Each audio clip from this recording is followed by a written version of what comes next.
bonjour, bienvenue à cette présentation de nos incontournables du mois de mai dans le documentaire et les essais de la section adulte. Donc vraiment plusieurs titres encore une fois, ça ne lâche pas comme on dit. Premier titre, découvrir la commune de Paris.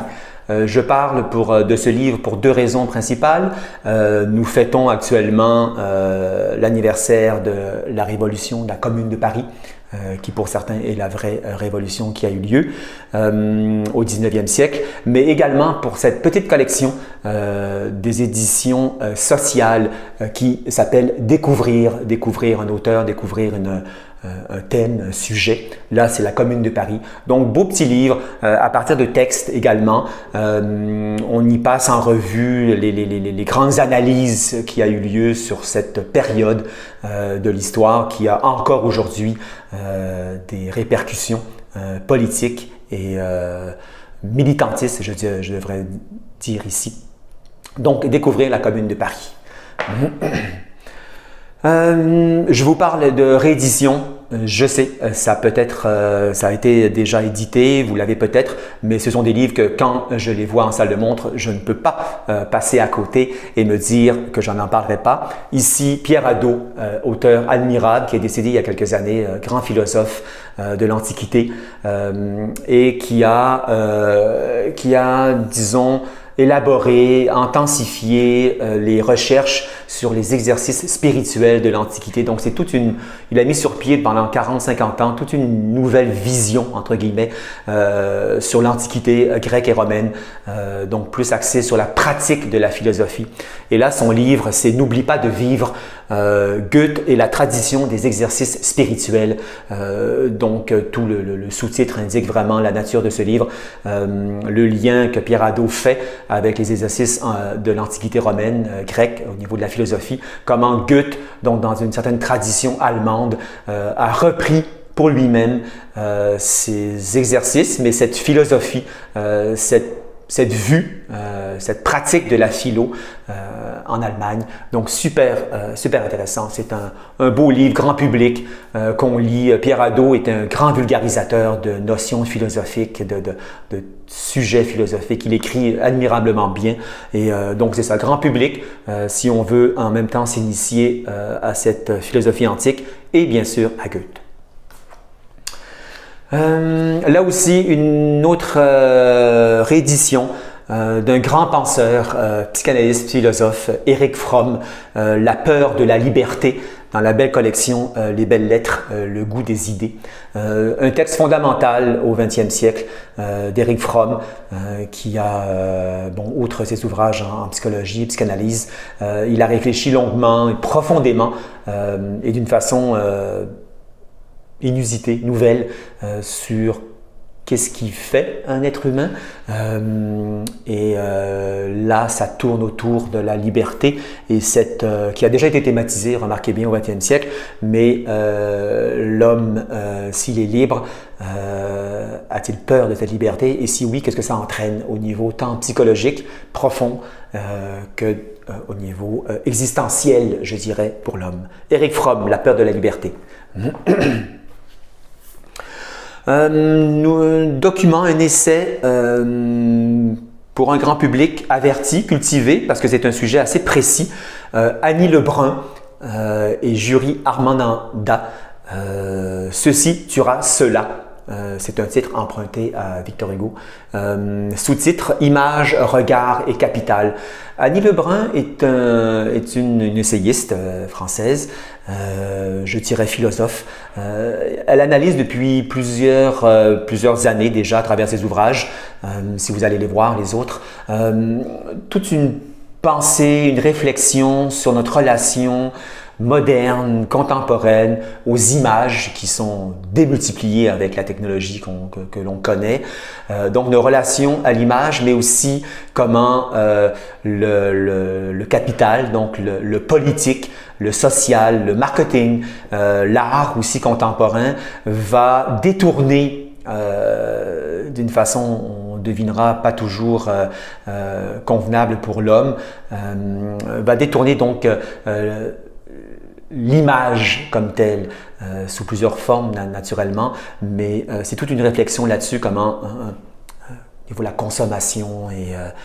Donc, ceci tuera cela, un bel ouvrage de réflexion contemporaine sur nos relations aux images dans la société. Un ouvrage intéressant, très bien, Prendre parole aux éditions Somme Toute.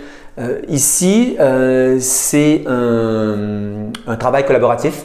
Ce sont des courtes réflexions, je dirais, parce que ce n'est pas un ouvrage très épais. Courte réflexion donc sur ce qu'on pourrait dire la relève journalistique au Québec. Donc de jeunes, comme ils se disent, de pas si jeunes, mais de jeunes relèves journalistiques. Comment aujourd'hui envisage-t-on le travail de journaliste avec tout ce qui se passe actuellement, avec les différents médias que les journalistes ont à faire avec les nouveaux courants politiques, devrais-je dire, donc tout ce qui se passe dans la société. Comment peut-on encore être aujourd'hui journaliste? Donc, ce n'est pas une étude pointue, détaillée, objective, sociologique, mais plutôt une parole, donc prendre parole, une parole très personnelle de chacune ici des journalistes qui exposent comment eux, ils vivent avec ces nouveaux défis. Là aussi, chez Boréal, une belle collection. Ils ont vraiment un beau travail éditorial. Brève histoire de la Révolution tranquille. C'est un très bon livre, je dirais, pour un grand public, pour n'importe qui veut s'initier, qui veut plonger de plein pied sur toutes les facettes de cette fameuse Révolution tranquille que nous avons vécue au Québec. Donc aussi bien pour amorcer une réflexion, aller plus profondément, il y a une très bonne bibliographie et c'est la lecture est très jouissive, très facile et c'est un beau voyage dans notre histoire ici de tout ce que cette révolution a pu apporter encore aujourd'hui au Québec. Je ne pouvais, vous le connaissez, je ne pouvais pas ne pas en parler. Serge Bouchard, du diesel dans les veines, la saga des camionneurs du Nord. Vous connaissez Serge Bouchard, moi j'ai pu l'entendre quelques fois. J'ai lu ses livres et c'est toujours intéressant, toujours. Anthropologue, il fait un travail admirable, je dirais de vulgarisation, mais d'apporter cette science d'analyse de l'humain, dans le fond, l'anthropologie, dans des sujets toujours inusités. Il a aussi bien parlé du baseball et là il parle de quelque chose qu'il a vécu également, de ce microcosme des transporteurs, des camionneurs dans le Grand Nord du Québec.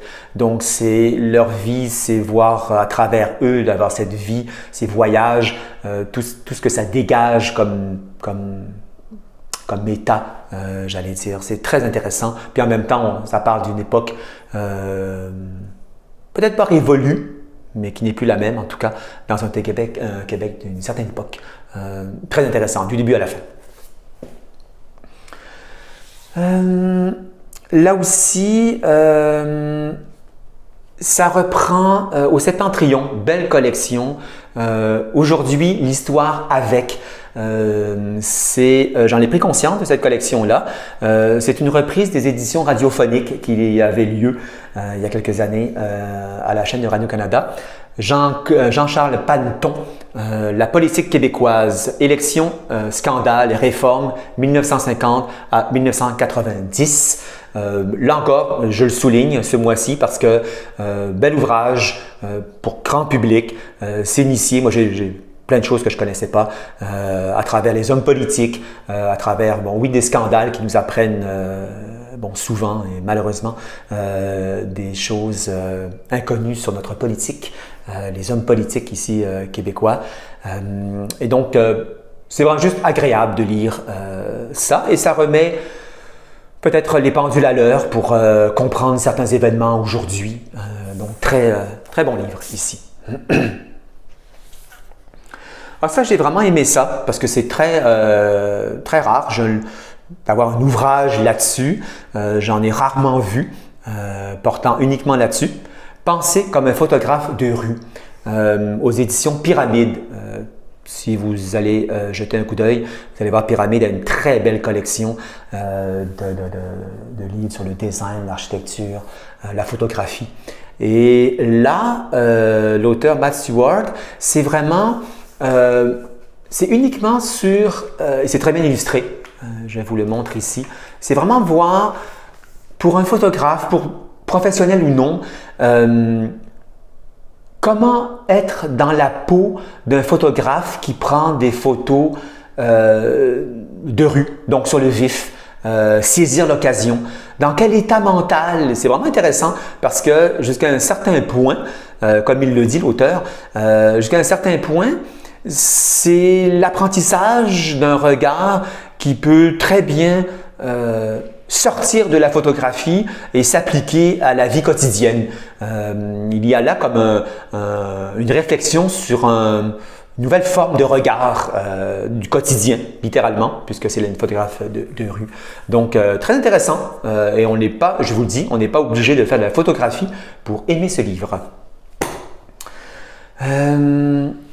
Là, un autre ouvrage dans la même veine, si je puis dire, de Serge Bouchard, mais écrit par Éric Gagnon. Les signes du monde, très beau titre, une ethnographie des centres d'hébergement aux éditions Libère. Si vous ne connaissez pas l'édition, ce que je doute, allez jeter un coup d'œil sur leur catalogue. Également, Libère, c'est notre maison d'édition en sciences humaines qui font depuis des années et des années un très beau travail d'édition et de contenu également. Très beau catalogue. Donc, les signes du monde, là encore, travail ethnographique donc sur les sites d'hébergement, les centres d'hébergement. Donc, aussi bien très terre à terre, l'auteur s'est immergé, interviewé, parlé avec aussi bien les gens qui y travaillent à tous les niveaux, bien sûr les résidents. Qu'est-ce qui se passe? Comment se vit? Comment là encore, c'est toujours l'idée de ce microcosme. Comment se vit-il? Comment on vit finalement là-dedans? Et par les temps qui courent, avec tout ce qu'on a pu voir également depuis un an sur ces centres d'hébergement qu'on entendait peu parler auparavant, l'ouvrage tombe à pic, je vous le dis. C'est vraiment intéressant de parcourir ça. En art, oui, moi j'adore ce genre d'ouvrage. Histoire vagabonde du cinéma. Aux éditions Vendémiaire. Très gros ouvrage, mais il ne faut pas se laisser décourager parce que ce n'est pas un essai au sens strict qui se lit du début à la fin, comme le titre le dit, Histoire vagabonde. Donc, c'est vraiment, on va prendre un chapitre, admettons, sur les 10 films incontournables pour le son au cinéma.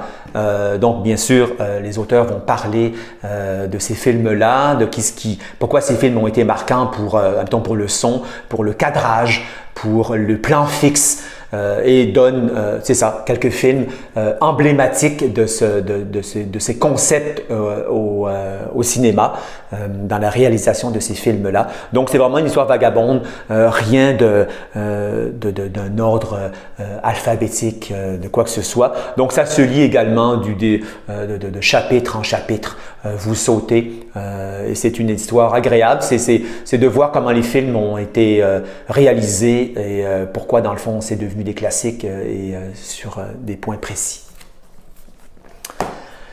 Un ouvrage très professionnel, pour une clientèle, je dirais, qui œuvre dans le milieu hospitalier, en psychologie et qui ont affaire au transculturel.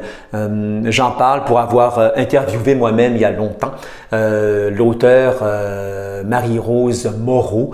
Je parle ici de pratiques transculturelles, les nouveaux champs de la clinique. Donc, la clinique avec les enfants, avec les migrants et comment, c'est vraiment intéressant parce que là aussi, on parle d'anthropologie, on parle d'ethnologie en Occident à travers ces cultures-là, ces gens porteurs d'une histoire, d'une culture vraiment absolument fantastique, plongés naturellement dans des ombres, donc plus au niveau psychologique, je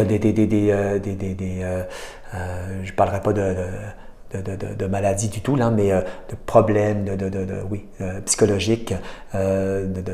C'est ça, comment aborder, comment penser à nouveau frais avec cette clientèle. Donc l'aide de l'ethnologie, l'anthropologie. Et Marie-Rose Moreau est une personne extrêmement intéressante. J'avais rencontré, c'est ça, il y a quelques années, une interview en France. Elle était à l'époque avec des enfants, adolescents. Et elle me racontait comment tout se passait vraiment à l'opposé d'une séance de thérapie un à un. Vraiment très intéressant, la considération de la langue, la religion, de la spiritualité. Voilà, mais c'est pour professionnels, on s'entend, au grand public qui veulent s'initier à ce champ d'études qui dépasse, je vous le redis, qui dépasse naturellement le champ appliqué de la psychologie. Voilà. Oh oui, en philosophie, là aussi, 3 conférences remises en un seul livre. Comment voulons-nous vivre? Et sur le coup, je n'ai pas encore là réfléchi sur l'auteur, Peter Bierry. Vous le connaissez sous un autre nom. Et si vous ne le connaissez pas, allez chercher ses romans. Il s'est fait connaître il y a quelques années sous le nom de Pascal Mercier, auteur allemand, pour Train de nuit pour Lisbonne. Et roman absolument magnifique, roman philosophique, roman à thèse. Ils en ont fait un film aussi quelque temps après. Mais autant le roman, je ne parlerai pas là, mais allez le chercher. Et là, c'est un livre de philo comme on en fait pas souvent, c'est-à-dire que par un spécialiste, dans une langue, donc c'est 3 conférences, on s'entend, on entend l'oral, si je puis dire, de la conférence, de sa parole, sur des questions absolument, j'allais dire, grand public, général, qu'on peut se poser sur la philosophie, sur la liberté, admettons, sommes-nous libres? Et là, il rentre rapidement, avec élégance, je dirais, il déploie il ne rapporte pas de réponse naturellement, mais il déploie la réflexion philosophique. Qu'est-ce qu'une réflexion philosophique?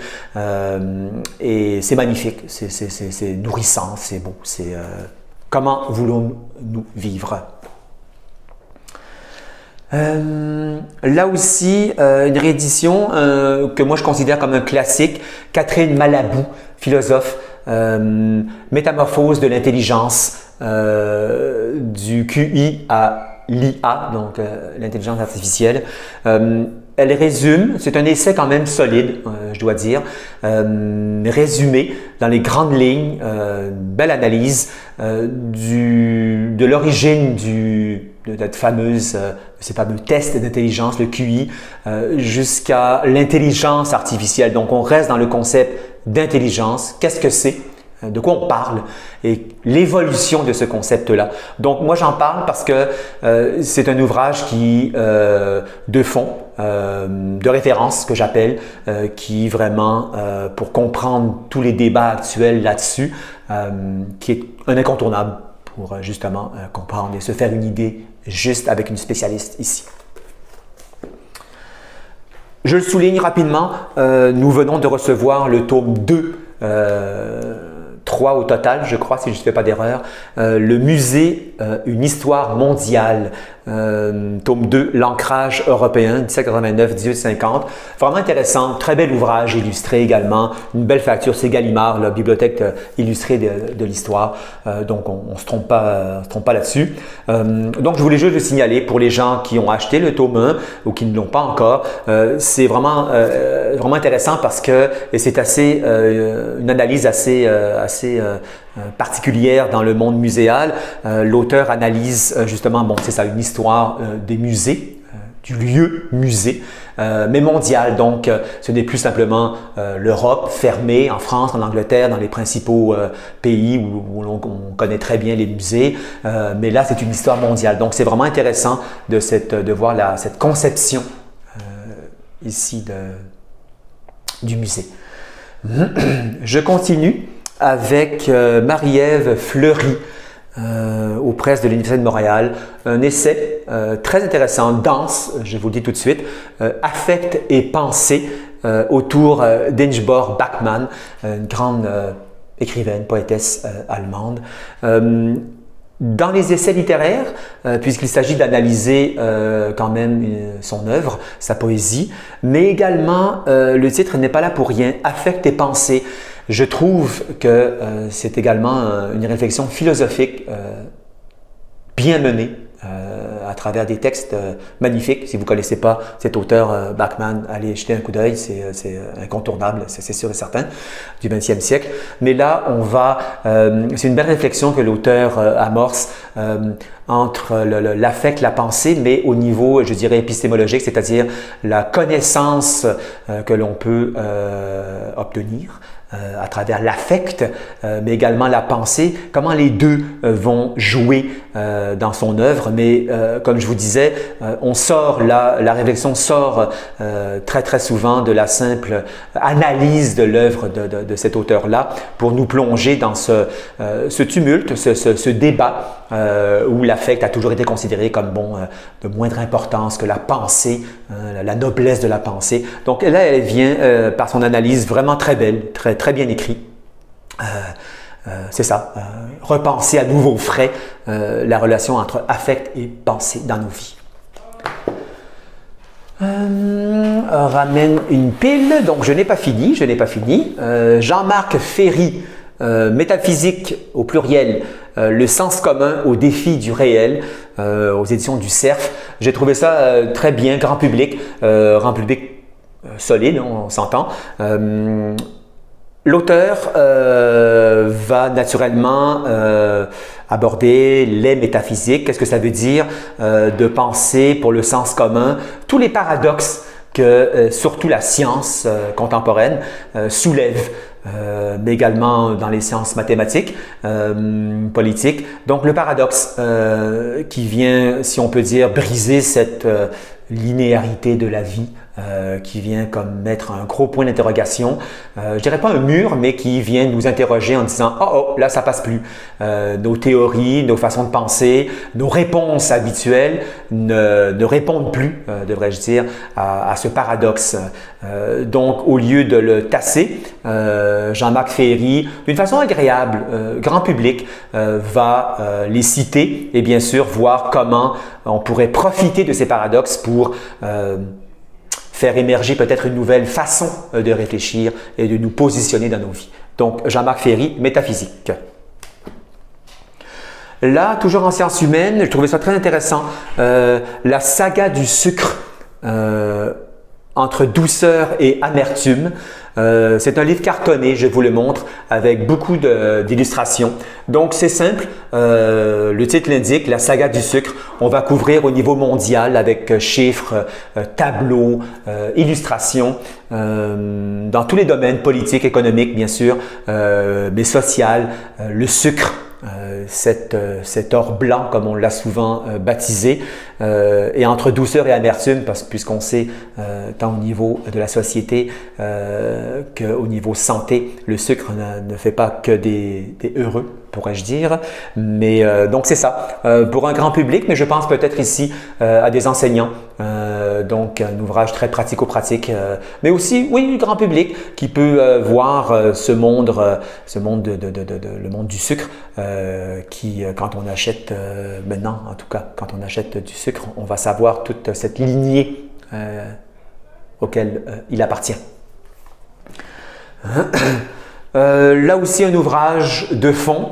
Mais moi j'aime bien en parler parce que ce sont des ouvrages incontournables justement pour amorcer, solidifier et poser des balises solides sur un état de lieu d'un sujet. Ici, j'ai nommé, c'est la 3e édition, féminin, masculin au pluriel naturellement, sociologie du genre chez Armand Collin. Donc là encore, ne vous laissez pas impressionner par les titres peut-être, mais un très bon ouvrage solide qui permet, c'est ça, de se faire, je dirais une idée, mais bien documentée pour évaluer, répondre, discuter les sujets aujourd'hui sur le genre qui accourt abondamment, comme vous avez pu sûrement le constater dans les médias. Donc féminin, masculin. Ça c'est très beau, magnifique. Je savais que cet auteur indien avait écrit sur le sujet des écoles. Je le connaissais plus pour sa poésie. Le penseur, le poète, l'essayiste Rabindranath Tagore, une école sans mur, l'excellente idée de Éco-Société, notre maison d'édition québécoise, magnifique, très beau ouvrage. Je dois saluer ici ce travail-là, impeccable.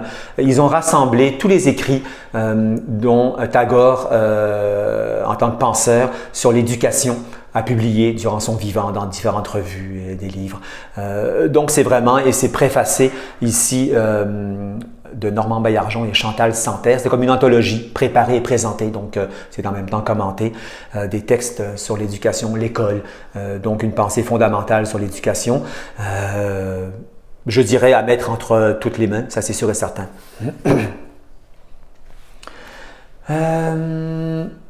Toujours en sciences humaines, le cri de Gaïa, sous-titre « Penser la Terre » avec Bruno Latour, donc un collectif autour d'un penseur toujours vivant. Allez voir ses livres si vous ne le connaissez pas. Bruno Latour, je dirais philosophe, penseur des sciences. Il écrit, il a une œuvre, il n'a pas quelques livres, il a une œuvre derrière lui.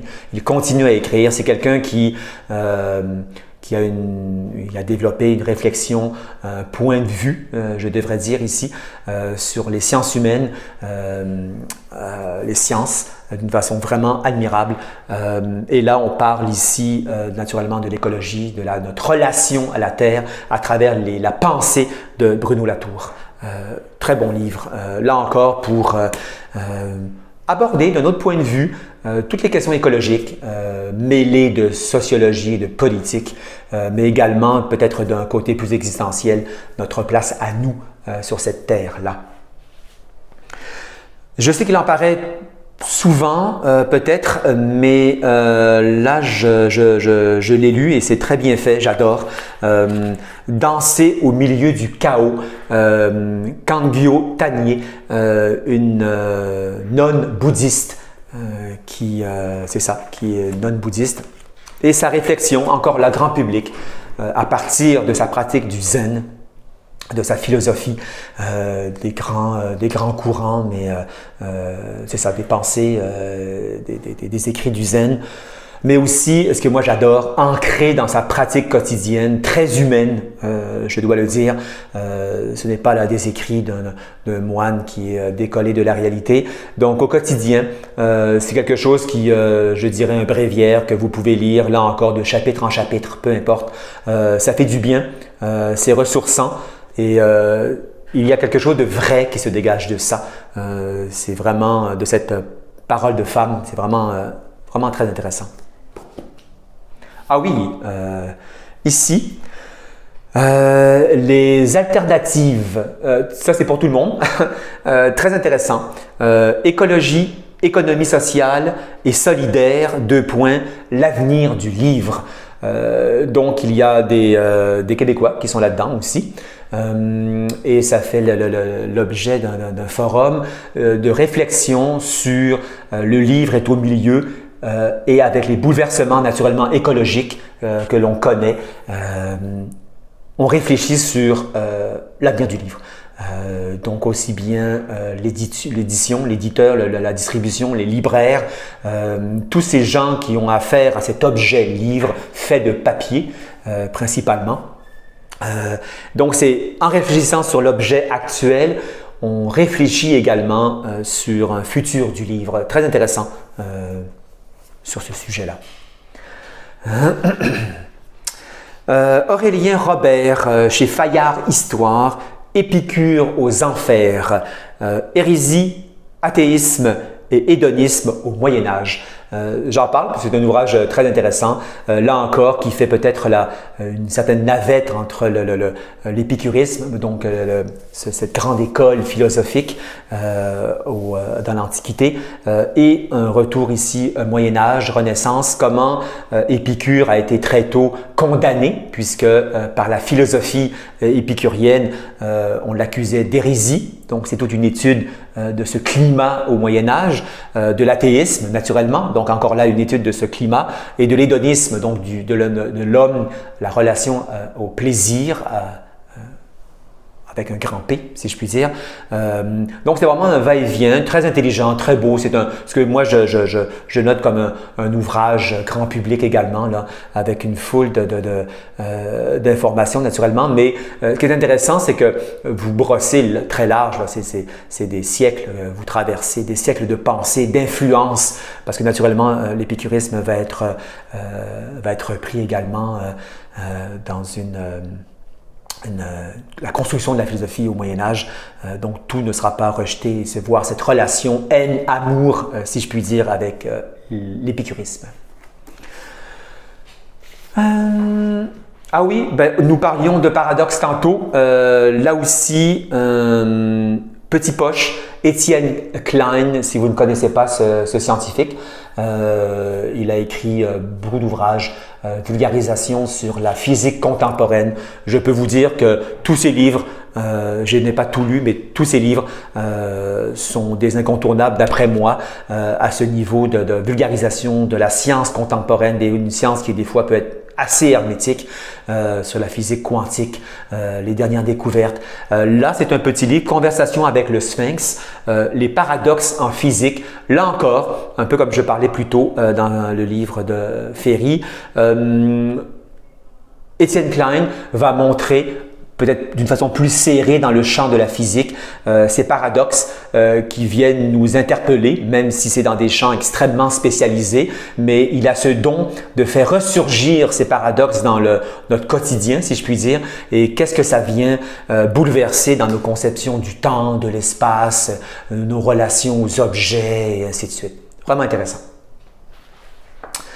Catherine Lécuyer chez Québec Amérique, j'en parle, on l'a reçu ici pour ce mois-ci, pour un retour à la réalité. Pourquoi les écrans absorbent tant nos enfants? J'ai trouvé ça très agréable, c'est une spécialiste de toute façon, vous connaissez sûrement ses livres, Catherine Lécuyer.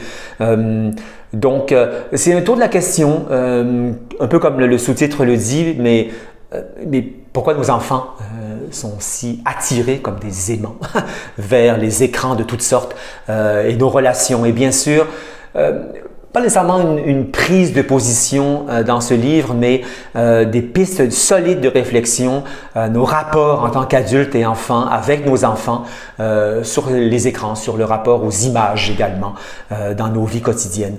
Donc, pour un retour à la réalité ici. Il m'en reste 4, j'achève.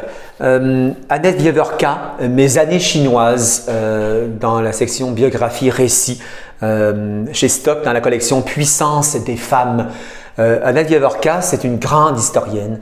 Et là, elle raconte, moi j'adore toujours ce côté, vous le savez, vous commencez à le savoir, ce côté personnel du récit vécu, surtout par des gens intelligents qui ont laissé leur marque. Cette femme a une œuvre derrière elle d'historienne de la Shoah, entre autres. Donc, Mes années chinoises, c'est vraiment instructif. Les années les plus dures de la révolution culturelle maoïste. Elle était là-bas avec son mari. Et elle raconte sa vie quotidienne, ses relations, comment elle était, qu'est-ce qu'elle a vécu. Donc, en première ligne, c'est ça. C'est moins un document historique, un essai de pure histoire que vécu aux premières loges par quelqu'un qui a su revenir et qui a su réfléchir de nouveau sur ce vécu-là. Très intéressant. Jean-Philippe Pierron, chez Actes Sud, collection Un monde sauvage pour une nouvelle alliance. Je est un nous. Enquête philosophique sur nos interdépendances avec le vivant. Petit essai bref, comme vous pouvez voir, bref, inspirant autour de personnes, là encore, qui vivent de leur façon de vivre, leur relation par leur métier, leur loisir, leur existence, cette relation avec la Terre, avec Gaïa, comme j'ai pu le dire sur un livre au début ici des capsules. Donc c'est ça, comment ils ont redécouvert cette relation immémoriale, ce lien indélébile, je devrais dire, que nous avons avec les autres vivants, le vivant, la Terre, les animaux. Donc très intéressant, ici, je est un nous. L'avant-dernier livre, Robopoièse, ici, les intelligences artificielles de la nature. Donc, c'est intéressant. C'est ce que j'appelle encore là des essais qui sortent vraiment de l'ordinaire par le contenu, naturellement, mais par la façon que l'auteur va avoir d'aborder un sujet, mettons l'intelligence artificielle, ce qu'on peut appeler les robots. Donc, à travers le monde vivant, l'organisation du monde vivant, il va jeter un coup d'œil extrêmement intéressant là-dessus. Dernier livre, là encore, j'ai beaucoup de livres intéressants et curieux, devrais-je dire, mais curieux dans le sens où, là encore, on assiste ces derniers mois, ces dernières années, je vous l'ai dit, au niveau des auteurs, des maisons d'édition, donc un nouveau travail de la pensée. Et là, la puissance projective, intrigue narrative et projet urbain. Très intéressant, très beau livre, je vous le dis tout de suite, ne serait-ce que pour le livre, c'est magnifique. C'est ce qu'on appelle, c'est ce que j'appelle un livre, un objet livre, pas seulement par son contenu, mais aussi par l'objet, tout simplement, le soin que les auteurs, que l'éditeur a eu de faire ce livre-là. Édition Métis Presse, portez attention à ça. Donc là, je vous dirais simplement, c'est une réflexion sur le monde de l'urbanité, sur la ville, avec des exemples extrêmement précis de l'histoire ancienne, contemporaine. Mais ce qui est intéressant, c'est que l'auteur ici va appliquer, entre guillemets, une grille de lecture issue du roman, de la littérature, une grille justement narrative avec ses personnages, ses objets, la construction d'un roman sur la construction, penser le monde urbain. Pourrait-on jouer avec ça? Donc, ça peut paraître un peu comme loufoque, mais non, pas du tout. Très sérieux, très instructif, dans des ouvrages aussi, c'est ça, aussi profonds que ça.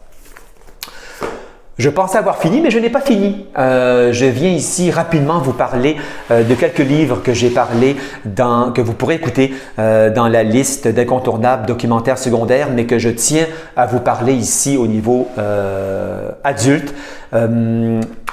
Ouvrage boudiné, donc attention, à l'écoute des voix autochtones, magnifique ouvrage très pratique de pistes de réflexion, mais aussi un retour qui a eu lieu sur le forum de réconciliation. Vous allez voir, forum jésuite pour la foi sociale et la justice, mais c'est tout un retour par le passé, contemporain également, sur nos relations à l'autochtonie, aux Amérindiens, et ça ne cache absolument rien. C'est un ouvrage qui, d'après moi, de base, pour partir une réflexion en classe, en groupe ou personnel sur cette situation-là. Très beaux ouvrages, vraiment très, très, très bien. Atlas des migrations en Méditerranée, de l'Antiquité à nos jours. Là aussi, très bel ouvrage, abondamment illustré, qui remonte, qui fait vraiment le tour de la question sur ces migrations dans le bassin méditerranéen, comme on sait depuis des millénaires, hein, c'est pas juste des centaines d'années, des millénaires, depuis l'Antiquité jusqu'à aujourd'hui, par les côtes que la Méditerranée touche. Ça a toujours été un lieu d'échange politique, culturel, sociologique, des langues, de l'art, de la culture. Alors, à travers des cartes, à travers des exposés, c'est cette histoire-là qu'on retrace. Donc, ouvrage de référence, ça c'est sûr et certain. Un autre ouvrage boudiné, mais qui d'après moi aussi, vous ne pouvez pas passer à côté, Guide de visionnement critique des médias, par la réflexion individuelle et en groupe. Là aussi, ouvrage très, je dirais très scolaire, très didactique, mais que ça soit pour animer un groupe, une classe, aborder le sujet aujourd'hui très chaud, hein, des médias, de notre relation aux médias, donc aux nouvelles, aux fake news comme on appelle, qu'est-ce qui est vrai, qu'est-ce qui est faux. Je trouve que ça, c'est un ouvrage absolument très bien fait à mettre entre toutes les mains, si je puis dire, au PUC, Presse de l'Université du Québec. Ils ont vraiment, et c'est un tome 1, donc on s'attend à un tome 2 à un moment donné. Géopolitique des mondes arabes, là aussi 40 fiches illustrées, très pratico-pratiques pour les profs, les étudiants. On voit de courtes fiches, courts chapitres, très bien ciblés, toutes ces relations géopolitiques du monde arabe avec l'Occident, entre eux. Donc pour comprendre rapidement, efficacement ce qui en est, très bon ouvrage. Chez Fides Éducation, je n'ai pas l'habitude de parler de manuel strictement parlant. Ça dépasse le cadre du manuel pédagogique, scolaire. Qu'est-ce qu'être un humain?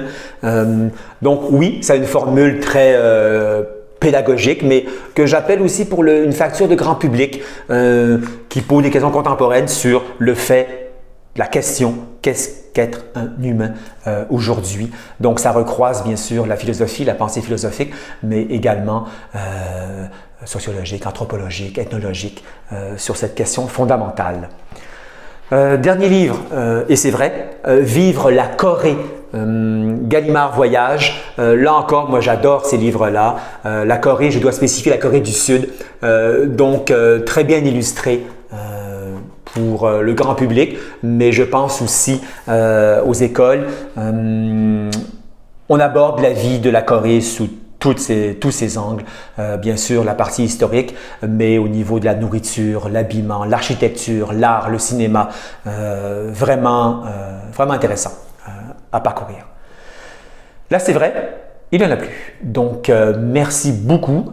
Nous nous retrouvons très bientôt pour de nouvelles lectures. Merci, au plaisir.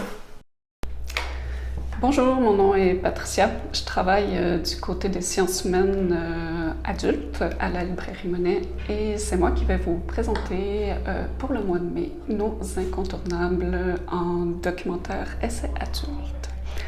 Alors, on peut commencer par la sociologie. Il y a ce petit livre paru chez Alia qui est La condition de la femme dans l'islam d'un monsieur se nommant Mansour Fahmy. C'est assez intéressant parce que c'est un document qui a été écrit en 1913. Ça ne se veut pas un pamphlet, c'est un ouvrage quand même très rigoureux au niveau sociologique. Il va vraiment aussi dans les sources, dans le Coran, pour bien analyser justement la condition de la femme dans l'islam. Bien entendu, ce qu'il décrit n'est pas toujours très joyeux. Et ça a dû lui prendre beaucoup de courage pour écrire ça à cette époque-là, parce que pour le restant de sa carrière, il a été carrément ostracisé en Égypte. Il n'a jamais pu vraiment y retourner en tant qu'intellectuel. Donc, c'est vraiment une très chouette réédition d'un texte pertinent. Ensuite, j'ai sélectionné pour vous mon genre d'histoire, un entretien avec Christine Barr, qui est en fait interviewée par Jean-Marie Durand. Donc, c'est une petite collection assez intéressante pour le 100e anniversaire des presses universitaires de France. Il décide de faire des entretiens avec toutes sortes d'intellectuels.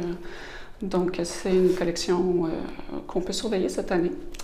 Et Christine Barr, donc, je suis très ravie qu'ils aient sélectionné cette grande dame.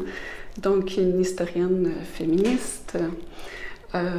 Pour vous résumer un petit peu sa pensée, elle est du côté des femmes de leur histoire. Et puis, ben voilà, on revisite un peu avec elle son parcours depuis le début des années 80, je crois, la fin des années 80. depuis le début de ses recherches jusqu'au mouvement MeToo, jusqu'à aujourd'hui. Donc voilà. Ensuite, on peut s'en venir au Québec. Il y a 2 livres très intéressants qui sont parus chez Remue Ménage. On est toujours Sociologie, études féministes. Je vais vous présenter Les Malentendus de Dania Suleiman. Les malentendus, bon, c'est quand on se comprend mal, mais vous remarquerez que c'est les malentendus avec un E, donc celles qu'on n'entend pas vraiment. Donc, ça s'inscrit dans une série de livres dernièrement qui ont paru en études de genre qui essaient de réconcilier justement la foi et le féminisme. Oui, c'est possible de les réconcilier. Ce qui est intéressant, c'est que là, on est vraiment au Québec et au Canada. L'autrice a une maîtrise en droit. Donc, ce qui est intéressant, c'est que toute une recherche là, vraiment poussée sur plein de cas qui sont allés, des cas québécois ou canadiens, qui sont allés devant les cours supérieures et suprêmes. Donc, en analysant tout ça dans un dossier en fait vraiment plus complexe que ce qu'on essaie ou ce qu'on nous présente dans les médias,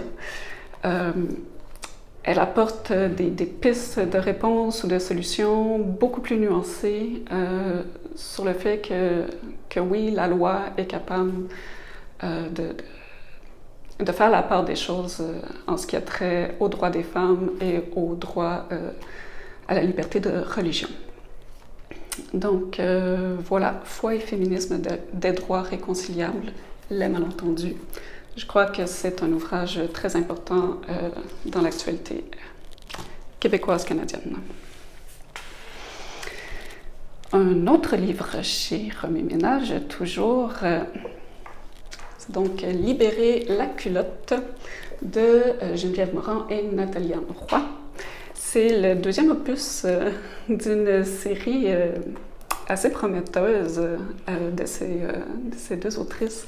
En fait, elles veulent passer en fait toute la liste des péchés capitaux, mais les revisiter d'un point de vue féministe. Donc, vous avez peut-être vu passer Libérer la colère, qui était le premier. Alors là, on a Libéré la culotte, on s'attaque à la sexualité. Voilà, dans les années 70, les féministes ont brûlé leur soutien-gorge. Est-ce que la révolution sexuelle est vraiment advenue dans les années 70 et après? Rien n'est moins sûr. Il reste encore beaucoup de tabous à surmonter, à briser en brûlant la culotte. Dans ce livre, écoutez, c'est quand même quelque chose parce que je lisais un petit peu en introduction, il y a c'est un collectif, là. Il y a des autrices qui se sont retirées du projet parce que leur texte était trop personnel. Il y en a qui ne voulaient pas perdre leurs copains. Il y en a qui ont perdu leurs copains. Donc, qui avaient très peur dans le fond, du regard des autres, de leurs proches. Donc, on parle de plusieurs tabous. Est-ce que le devoir conjugal a vraiment disparu? Pourquoi il y a tant d'écart entre les orgasmes masculins et féminins? On parle d'asexualité, de BDSM, de polyamour, de consentement, bien sûr. Je crois que c'est un texte extrêmement nécessaire. Et j'ai bien hâte de voir les prochains ouvrages concernant les autres péchés capitaux. Toujours au Québec, Le capitalisme, c'est mauvais pour la santé de Anne Plourde, qui est une doctorante en sciences politiques, mais aussi chercheuse postdoctorale à l'Université de York. Très intéressant, je trouve, Le capitalisme, c'est mauvais pour la santé, très d'actualité après disons, plus d'une trentaine d'années de néolibéralisme au Québec.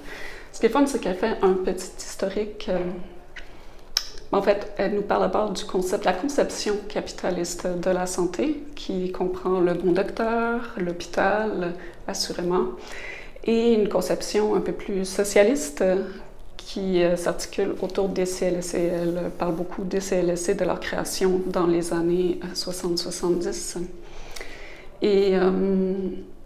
Et puis, évidemment, là, elle va s'attarder au ressac des années 80, là, quand le néolibéralisme est arrivé. Elle va parler de tout ce que ça a fait, les coupes massives, dégradation des conditions de travail, pénurie de personnel, rémunération indécente des médecins, bureaucratisation à outrance, mode de gestion autoritaire et privatisation croissante de services. Et on arrive aujourd'hui, en pleine pandémie, devant l'échec des services publics en santé. Donc voilà, c'est une invitation à peut-être analyser tout ça et repenser notre système de santé. C'est pas avec le capitalisme, selon l'autrice, que ça va aller mieux. Alors voilà pour la sociologie. On pourrait passer à la spiritualité. Il y a spiritualité et religion. Il y a 2 ouvrages qui m'ont paru bien intéressants ce mois-ci. Tout d'abord, de Pierre-Olivier Léchaud, Luther et Mahomet, le protestantisme d'Europe occidentale devant l'islam du 16e au 18e siècle. Voilà. Donc, moi, j'adore tous les livres qui font des liens entre des cultures, des civilisations, parce que de tout temps et encore aujourd'hui, souvent dans les discours, on essaie de nous faire croire qu'il y a des... c'est pas réconciliable, il n'y a aucun terrain d'entente, alors que non, il y a toujours eu dans l'histoire des liens.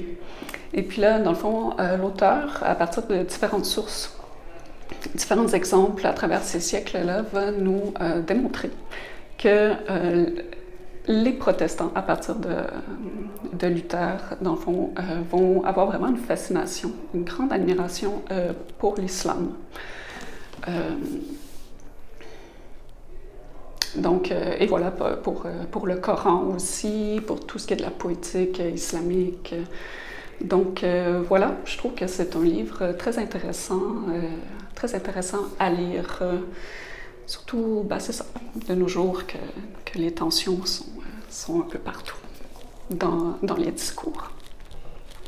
Le deuxième et dernier livre en spiritualité, c'est de Eric Edelman, « Jésus parlait araméen, enquête sur le message initial des évangiles ». En fait, ça, c'est pas une nouveauté, c'est une réédition. Mais je trouve ça très, très pertinent, en fait, de retourner aux sources.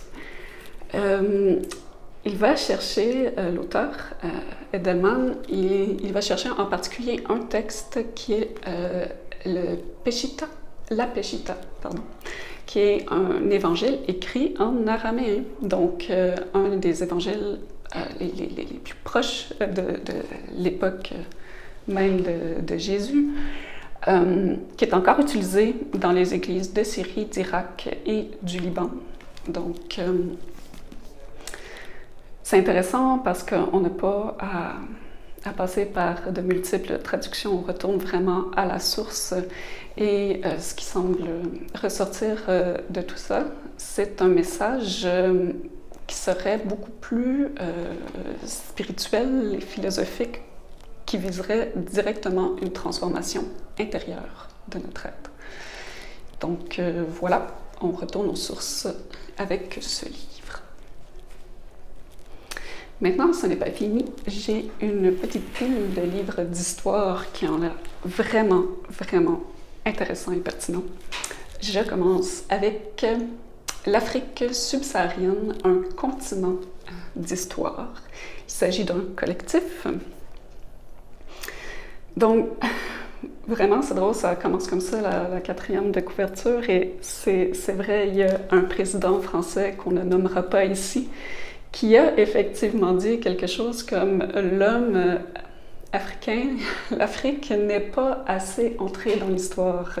Alors, quelle déclaration mensongère et un peu hypocrite. Alors que, oui, l'Afrique subsaharienne, bien qu'il y ait moins de sources que dans d'autres civilisations, a bel et bien une histoire. Et bon, on s'entend, vous voyez l'épaisseur du livre, c'est assez rapide parce qu'on part du néolithique jusqu'à aujourd'hui. Mais je pense que c'est un survol qui vaut vraiment la peine parce qu'il y a vraiment des petits bijoux d'informations là-dedans. Oui, d'abord, on est au néolithique avec les Bushmen, un petit peu dans l'Antiquité, mais ce qui est vraiment intéressant, je trouve, c'est qu'il y a tout un Moyen-Âge inconnu qui se déploie dans ce livre-là, avec toutes sortes de royaumes dont on n'a peut-être même jamais entendu parler. Mais imaginez, je pense que c'est le royaume du Mali qui, au Moyen-Âge, avait une cité encore plus grande et plus riche que la Londres médiévale. Donc, c'était un des plus riches royaumes du Moyen-Âge. Il faisait le commerce de l'or, du sel, des esclaves aussi. Mais on comprend que c'était des royaumes qui étaient en pleine possession de leurs ressources naturelles. Alors, voilà, il y a aussi l'empire, il y a plusieurs empires en Éthiopie actuelle. Il y avait trois royaumes musulmans, un chrétien. Il y a eu l'empire de Gao, si je me souviens bien, Zimbabwe, le Sahel, au Soudan. Bref, et puis pour ce qui est du Moyen-Âge, on suit ça à partir des sources du voyageur Ibn Battuta, pardon. Voilà, vous lirez par vous-même. Et puis voilà, vraiment ce chapitre sur le Moyen-Âge, je crois qu'il vaut bien le détour. Par la suite, ben, c'est sûr qu'on a évidemment un survol de toutes les époques qui ont suivi, un peu moins heureuse pour cette partie du continent, donc tout ce qui concerne l'esclavage et le commerce triangulaire. Par la suite, beaucoup plus tard, les décolonisations, la France-Afrique jusqu'à aujourd'hui.